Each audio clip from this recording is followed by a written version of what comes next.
First Alert Weather. Well, at this hour, I-15 is still closed north of Idaho Falls due to the blowing dust in the Osgood area.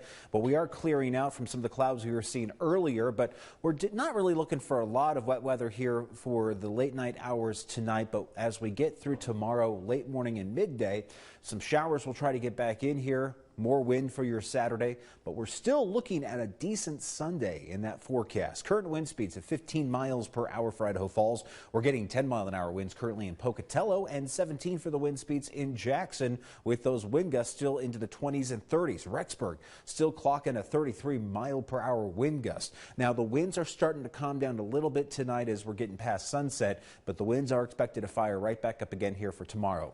On Viper, we've had a few dark clouds in the mountains and foothills just east Idaho Falls here a little bit earlier this evening. Those clouds are now up towards areas around the Palisades, Alpine, and a little bit of Jackson. We're seeing some moisture out there, but not much. More wet weather spilling in from the northwest as we head through tonight and tomorrow. As one system departs, another system rolling right in off the jet stream.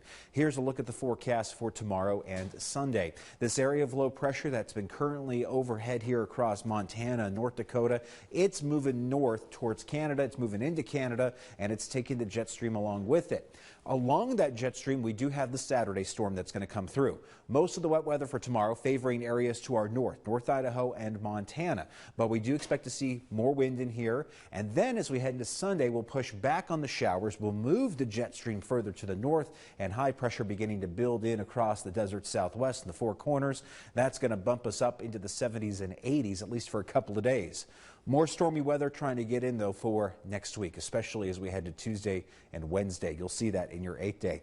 Let's go to Vipercast. I want to show you that throughout the night, we'll see some clouds rolling on in. We're looking to stay mostly cloudy here for your Saturday. Saturday, we're going to be dealing with some unsettled conditions with some hit-and-miss showers. First getting into central Idaho tomorrow morning, and then a chance for some quick-moving rain and snow showers in the Snake River Plain. Most of the wet weather, though, for this weekend, skipping right over the valley, heading into the mountains. So we'll have the rain-snow mix in the higher elevations, a little bit of wet weather in the lower elevations, but everybody's going to see the wind. As we get through Saturday evening, we push back on the showers. We begin to dry things up. We're looking at a gorgeous Sunday. The sun's going to be out. We'll have warmer temperatures, and most importantly, we'll have lighter winds for Sunday and Monday. The winds return, though, for Tuesday. Unfortunately, yeah, the winds are going to make a comeback pretty quick in that extended outlook. Normal highs for this time of the year would be scoring into the mid to upper 60s. We're coming in just a little bit shy of that, but I wanted to show you this just to kind of give you an idea. Yeah, we're pretty close to the average temperature-wise here, average range here for May, but we are expecting to see more wind out there, so it's going to feel a touch colder, of course, with 69 degrees in Preston, but still windy. We got 64 in Lava, 62 in Soda Springs, and Rexburg's at 64 with those winds. And it's going to feel more like 54 at times, with Jackson seeing a high of 58 tomorrow, 54 for the high in Island Park. Central Idaho, 61 in Charleston Salmon, 57 in Mackay, 61 in Arco.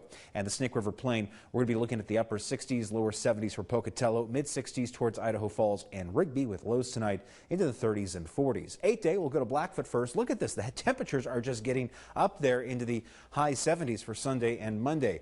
We're expected to pick up on some gusty winds as we head in through next week, beginning Tuesday. So here come the winds once again with some tumbling temperatures as we get towards next weekend. Rexburg, a high of 73 for Sunday, 75 for Monday. We got the winds returning Tuesday, Wednesday, Thursday of next week, with numbers falling back into the 40s and 50s. Salmon, you got a chance of wet weather tomorrow. Some passing showers and thunderstorms, rain snow mix in the higher elevations, with some nice weather though for Sunday. We'll pull in the storm clouds again for Monday afternoon with a slight chance of a thunderstorm. Jackson, you're looking at a high here, 58 tomorrow, 68 for the high Sunday, and we'll have a few clouds out there Monday, and then throughout next week, Tuesday, Wednesday, Thursday, more of that unsettled weather. At least we're all kind of just getting a really nice Sunday. Yes. Let's look at the glass half full, Linda. There you go. I like it. Pocatello, a high of 68 for tomorrow. And look at this. Pocatello on Sunday, 78 degrees. Yes. Yeah. People are going to be at the park. They're going to be playing some disc golf. They're going to be having a great day. And then the winds pick up again on Tuesday. So we get at least one good weekend day out of this mess. Idaho Falls, a high of 66 for tomorrow, mid-70s on Sunday. And again, folks walking the Greenbelt, dogs are going to be loving it, kids are going to be loving it, and then we pull in the stormy conditions once again Tuesday, Wednesday, and Thursday for next week. And again, I always warn people, we always say don't plant until after Memorial Day. Yes. And this is why, because you're going to get teased on Sunday, and then here it comes crashing back down by next weekend with overnight lows into those mid to lower 30s. Our Caribou Forward Spirit of Idaho comes to us from David and Shouse. I picked this picture today because, you know, when it's windy outside, you get to see the flag completely. It is true. You got in its entirety. Yeah, because it's just going sideways the whole day. Nice. Nice. That is beautiful. Look at that blue sky. Ooh, Yeah, I blue love that sky color. up there in Shouse. Yeah, so pretty. All right. Thanks so much, Michael. And we'll look forward to Sunday and Monday. Yeah. Sounds good. All right. Coming up, college students are getting a crash course on the housing shortage. We'll take a look at the rising rent prices in many college towns across the nation.